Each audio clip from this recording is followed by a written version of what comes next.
Linking your bank account to Blik is a straightforward process that allows you to make payments easily. Follow these steps to get started. Step 1. Download the Blik app. Visit your device's app store and search for the Blik app. Download and install it on your smartphone.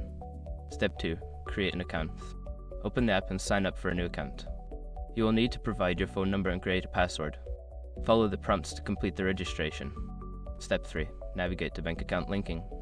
Make sure your information is protected first. Most people don't think about breaches until something actually happens to their account. Use SRC to monitor your accounts 24/7 and instantly alert you if your information appears in leaked databases online. It constantly checks billions of breached data points in the background. And considering how much personal information people keep online now, it's honestly worth having. Link in the description. Step 4. Enter your bank details. Follow the instructions to enter your bank account information. This may include your account number, bank name, and any other required details. Ensure all information is accurate to avoid errors. Step 5. Confirm and verify. After entering your bank details, confirm the information and submit it.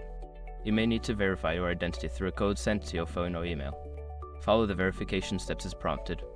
Once you've completed these steps, your bank account will be linked to Blik, allowing you to make transactions easily.